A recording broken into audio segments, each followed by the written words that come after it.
Que lo disfruten. Buenas noches.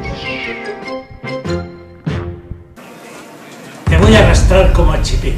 Una frase que ya forma parte del acervo metafórico cartagenero y que viene a significar algo que ocurrió en nuestra ciudad. Algo triste y lamentable, representativo de la bajeza humana como fue un linchamiento, en donde una masa anónima, envenenada, cometió un horrible acto fuera de toda lógica, al menos fuera de contexto. Pero si lo introducimos en lo que fue la Guerra Civil Española, se convierte en otra atrocidad más de las que se cometieron en aquel conflicto. El suceso en sí es historia de nuestra crónica negra, y la frase apenas tiene ya el sentido que se le daba hace años, que no era otro que el de una advertencia de lo que te podía pasar si no se hacían las cosas como alguien quería.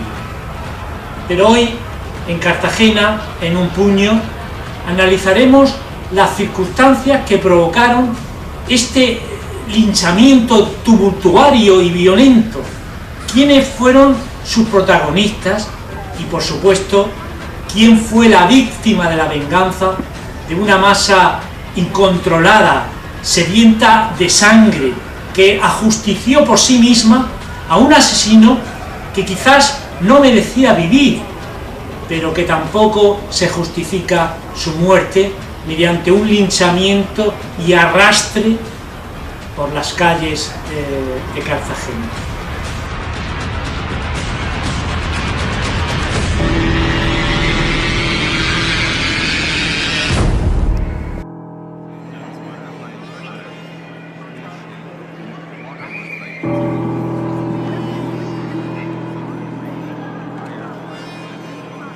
Y eso de arrastrar un cuerpo por el adoquinado no era algo novedoso por aquí. Ya teníamos antecedentes cuando en 1812 se asesinó y se arrastró a todo un capitán general de la Armada, como fue Francisco de Borja y Pollo, por afrancesado.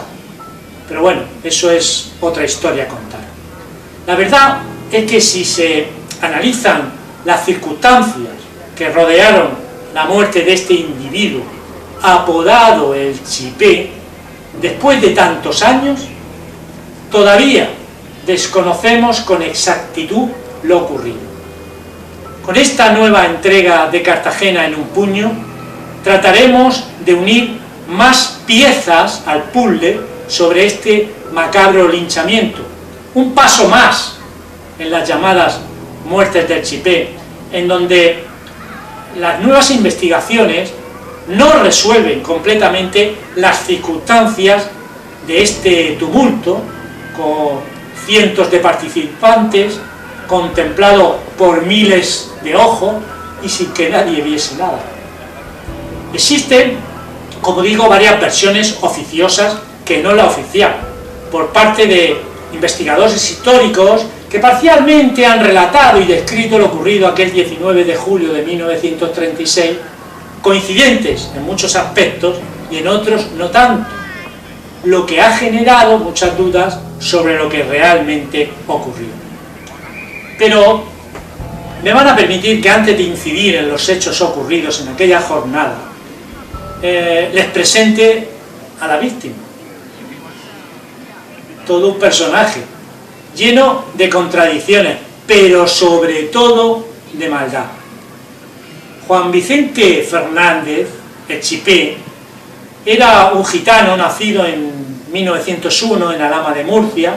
Se trasladó a Cartagena junto a su familia muy joven y aquí ya inicia una carrera delictiva, pues de maleante, indeseable, temido por toda la ciudad por su extrema violencia. Un producto de la sociedad de aquellos días, heredada del antiguo régimen, en el que se daban todas las razones para convertirse en lo que se convirtió: el racismo, el analfabetismo, el alcohol, la injusticia social, la violencia de género y de clase, el abuso de poder, el terrorismo y la lucha política.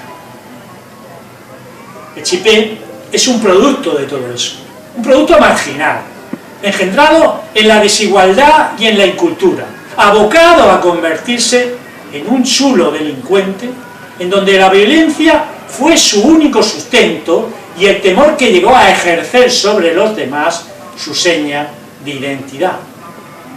Físicamente era de baja estatura, pero de alta maldad con el prójimo, fruto de un resentimiento, como si no hubiese perdonado alguna circunstancia vital que le hubiese hecho crecer y vivir de aquella manera.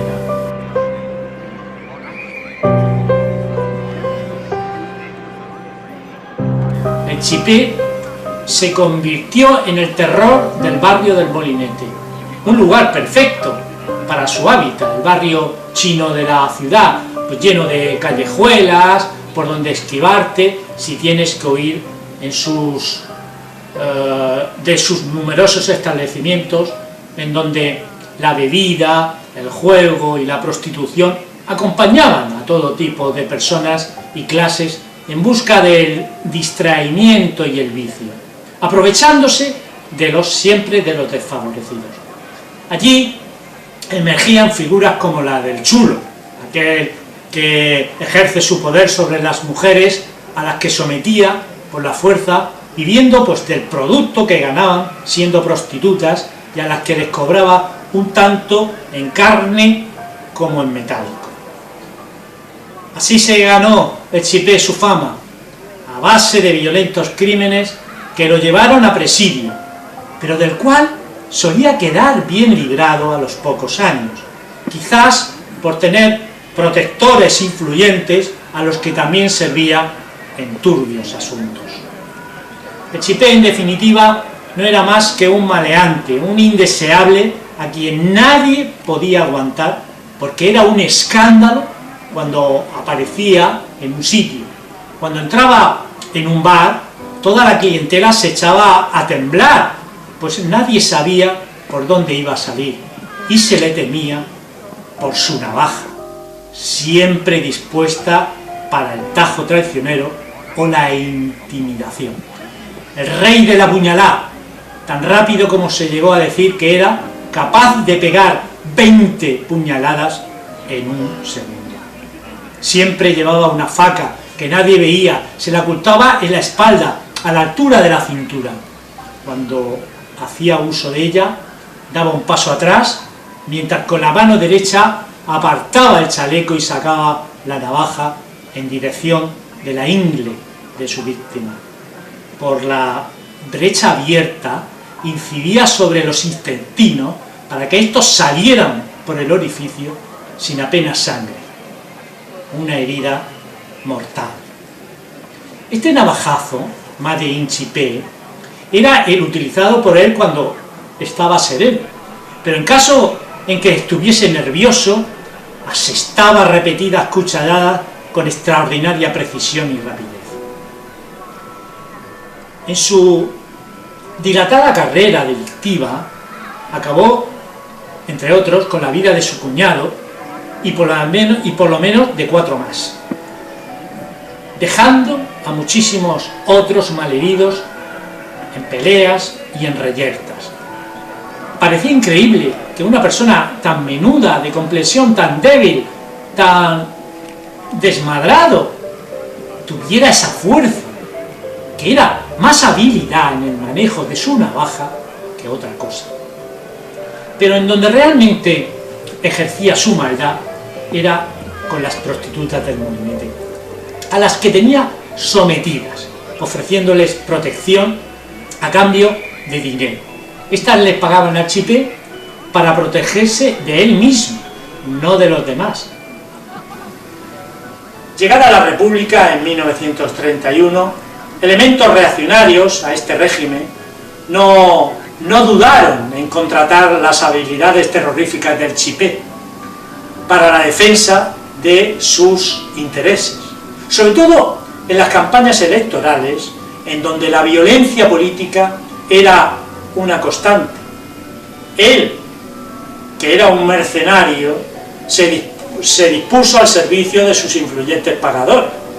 Nunca como antes estaba ahora más protegido para realizar toda clase de abusos y fechorías. Su fama fue increciendo al tiempo que su adicción al alcohol. Parte del día permanecía embriagado por los cafés y bares del Molinete, lo que le hacía todavía más peligroso. Y así pasaron meses y los años, siendo el temor de la ciudad. Y llegamos al día en que Cartagena se convirtió en el escenario de un horroroso linchamiento, fruto de una violencia que se iba generando durante meses, si no años. Estábamos en los albores de la Guerra Civil Española, en concreto el 18 de julio de 1936, aquel sábado parte del ejército español en África se sublevó en contra del gobierno republicano. Se trataba de un golpe de Estado. Se había preparado todo para que en unas pocas horas las importantes plazas y bases militares se sumaran a este pronunciamiento. Cartagena jugaba un papel estelar en este momento. Junto al Ferrol y Cádiz eran las tres cabeceras departamentales en donde se concentraba la flota. Si las tres bases navales se sumaban al alzamiento, el destino de la República estaba echado. Pero hay que decir que en las dos primeras el alzamiento sí triunfó, pero en Cartagena fracasó. Los mandos comprometidos con los sublevados no consiguieron sus objetivos. Algo estaba fallando. Entre los conspiradores y las trágicas consecuencias de todos ellos fueron las que condujeron a una terrible guerra entre españoles que duraría por espacio de 4 años. Pero volvamos al domingo 19 de julio a las 12 del mediodía. Muchos cartageneros se agolpaban a las puertas de Capitanía General, pues pidiendo información de lo que estaba ocurriendo dentro del Arsenal y en el resto del país. Allí estaba Echipé, quien al decirle a alguien que el golpe estaba triunfando, fue a celebrarlo a un bar situado en la calle Honda. Pero la verdad era bien distinta.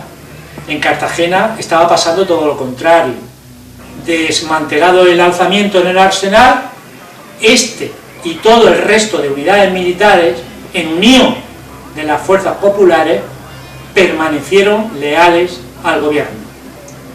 Sobre las 4:30, Echipé continuaba en el bar, que se encontraba en la confluencia de las calles Honda con balcones azules, con una tajada bastante considerable. Nadie en aquel local se atrevía a decirle lo que realmente estaba ocurriendo, que no era otra cosa que el levantamiento no había triunfado en Cartagena. Dos militantes de las Juventudes Socialistas Unificadas, al enterarse de que Echipé se encontraba allí y borracho, fueron a por él. Patricio y Leopoldo se llamaban. Quisieron detener a Juan Vicente, pues por ser cómplice del levantamiento y traidor a la República. Echipé se dio cuenta inmediatamente de cuáles eran sus intenciones nada más entrar en el bar, y se abalanzó sobre ellos sacando su faca y empezó a apuñalarlos sin piedad, hasta el Patricio en el brazo y a Leopoldo en el abdomen, ambos en el suelo, desangrándose. Echipé ya se disponía a arrebatarlo cuando alguien que se encontraba detrás de la barra con un madero lo golpeó en la cabeza. Echipé quedó aturdido y en ese instante entraron dos cabos de la Guardia de Asalto, quien a punta de pistola lo detuvieron y esposaron a Echipé, llevándoselo a la comisaría que se encontraba entonces en la calle de San Diego, junto al Palacio de Aguirre. A los militantes de las Juventudes Socialistas los trasladaron a la Policlínica Rodin para que les curaran las heridas. Pero pronto la noticia de lo ocurrido se expandió por toda la ciudad, magnificándose los hechos de tal forma que una multitud se congregó ante la comisaría exigiendo que se les entregase al reo para ser ajusticiado allí mismo. El comisario se negó, pero era consciente de lo difícil que sería mantener el orden con solo 2 agentes de servicio y ante una turba de personas que cada vez era mayor. Los allí congregados se iban calentando cada vez más, gritando, vociferando, reclamando la entrega del chipé. Era como si en él se centrase todo el odio acumulado por lo que estaba pasando, no solo en la ciudad, sino en el resto del país. Las prostitutas del molinete acudieron también. Ellas tenían otra motivación, la sed de venganza sobre un chulo que las maltrataba. Todo se juntaba y los ánimos se caldeaban. En las proximidades de la comisaría cada vez había más gente, incluso algunos ya en estado de profunda embriaguez. La violencia se desataba y no había fuerza para contenerse. Menos mal que alguien dentro de ese desvarío convenció a la masa diciendo que lo mejor era nombrar una comisión y dirigirse al ayuntamiento para solicitar formalmente del alcalde César Serrano la entrega como forma legal de autorizar un crimen en masa. Así se hizo, pero como era lógico, el alcalde se negó. Conforme pasaban los minutos, la situación se complicaba a las puertas de la comisaría. La fiesta continuaba con cada vez más gente. El comisario, asustado, requirió ayuda del alcalde, pero este tampoco tenía fuerzas para proteger ni al chipé ni a la comisaría. Lo único que pudo hacer es ordenar el traslado del detenido pues a la cárcel de San Antón. Para ello comisionó, según una de las versiones que circulan sobre la muerte del chipé, al concejal del Frente Popular perteneciente a la CNT, Manuel Martínez Norte, para que realizara el traslado facilitándole un vehículo con un chofer. Martínez Norte, advertido de lo que podía encontrar a la entrada de la comisaría, decidió ir por la parte de atrás del referido establecimiento, que contaba con una puerta trasera, que daba a la calle Sauro. Cuando se le hizo entrega del chipé, este lo introdujo con él en el asiento trasero del coche, iniciando la marcha hacia la Alameda de San Antón, pero solo pudo avanzar unos metros.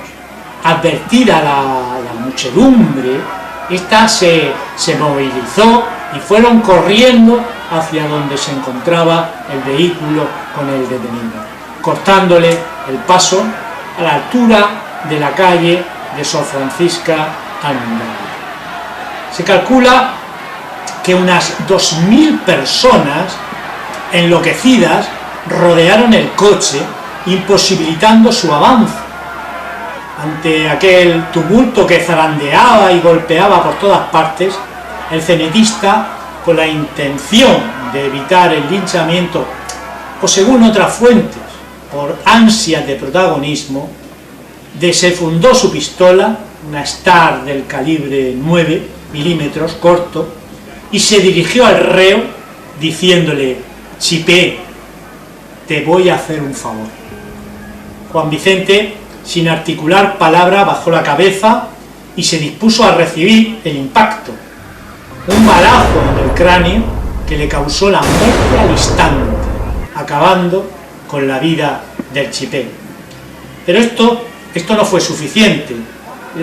La chusma ansiaba sangre y venganza. ¿Qué se podía hacer con el chipé una vez muerto? Pues alguien sugirió que se le podía pasear por las calles de la ciudad para que sus protectores o simplemente aquellos que habían apoyado a los sublevados contemplaran el espectáculo.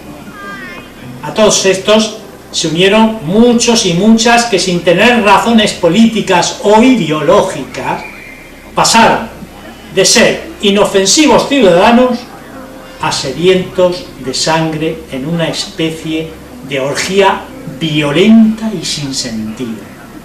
La puerta trasera del coche se abrió y de una patada el cuerpo inerte del chipé cayó sobre los adoquines de la calle. De repente todo el mundo quedó en silencio, como si de una catarsis se tratara. La gente empezó a rodear el cadáver, pero enmudecidos. Aprovechándose de la situación, el vehículo pudo abandonar el lugar. La mayoría de las personas que formaban la algarada fueron abandonando la calle, pero los más exaltados todavía les quedaba cuerda. Y precisamente uno de ellos cogió una larga maroma y atándosela al cuello del cadáver comenzó a arrastrarlo. Pronto se le unieron otros muchos, especialmente varias prostitutas del molinete, que a la vez de tirar de la cuerda le propinaban patadas sobre la cabeza. Incluso una de ellas introdujo el tacón de sus zapatos en los ojos del malogrado chipé. Volvía a repetirse escenas dantescas. Una turba incontrolada, con ausencia de fuerzas del orden, inició un recorrido por las principales calles de la ciudad. El cuerpo del chipé se movía como un muñeco sobre el piso. Incluso se oía el chasquido de su cabeza cada vez que golpeaba en los adoquines de la calle. Incluso se le tuvo que poner una gabardina para que no se desmembraran los miembros en el arrastre. Paseo Alfonso XIII, Plaza de España, Plaza de los Carros, Calle del Carmen, Puertas de Murcia, un paseo por el Molinete, Calle Mayor, Ayuntamiento, y desde allí al puerto, en donde lo sumergieron en el agua, pues al decir de muchos, se había ensuciado en el trayecto. Serían alrededor de las 7 de la tarde cuando colgaron el cadáver ensangrentado en el kiosco de la Palma Valenciana para que se secara, mientras ellos se tomaban un respiro, algunos un refrescante de horchata y otros continuaban con la ingesta de alcohol.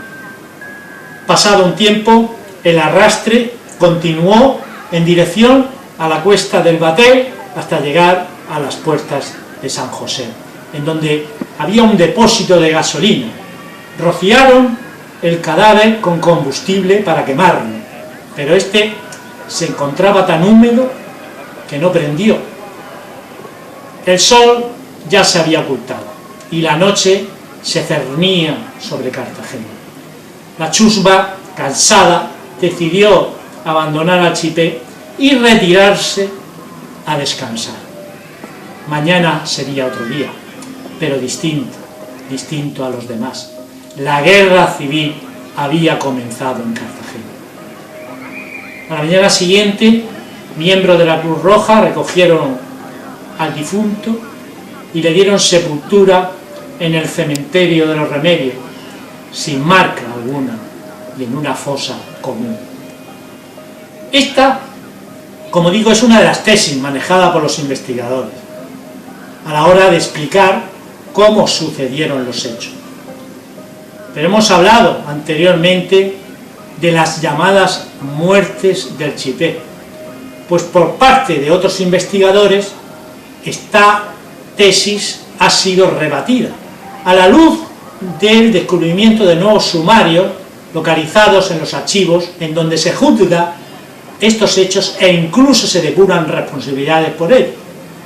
Aunque todos coinciden en lo sustancial, muchos discrepan sobre quién realizó el disparo que ocasionó la muerte del chipé, algo que yo considero que tampoco importa mucho a tenor de lo que ocurrió después. Pero lo que sí está claro es que solo uno fue condenado y fusilado en 1941 por ser el autor material del disparo, y no fue Martínez Norte, sino un cabo de la policía municipal que posteriormente fue nombrado jefe de este cuerpo, y algunos afirman que fue una recompensa por haber matado al Chipé.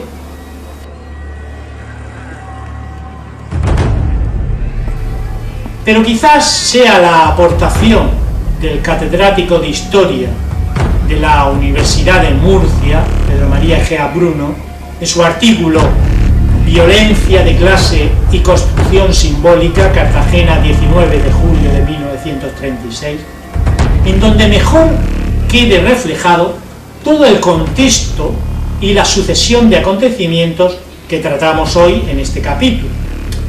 Para este profesor, el episodio del linchamiento del Chipé se convierte, al margen de su propia realidad, en un elemento cardinal del imaginario colectivo y objeto de una interesada construcción simbólica.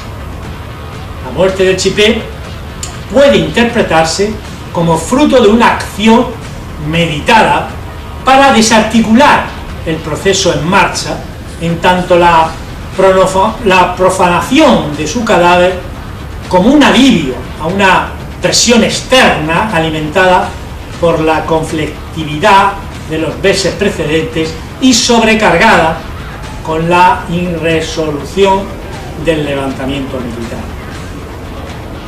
El Chipé, un vulgar delincuente que llegó a ser odiado y temido por muchos, convertido hoy en leyenda, fue arrastrado por una masa anónima que quizás no pensaba solo en arrastrar a un despreciable asesino y proxeneta, sino a una parte de la sociedad frente a la otra, en un punto de inflexión de una violencia sin sentido que tendría consecuencias mucho más graves.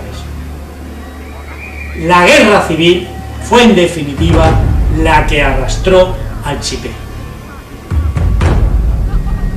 Buenas noches. Y recordarles que si ha sido de su agrado este nuevo capítulo de Cartagena en un puño, suscríbanse a este canal del INCIS, del Instituto Cartagenero de Investigaciones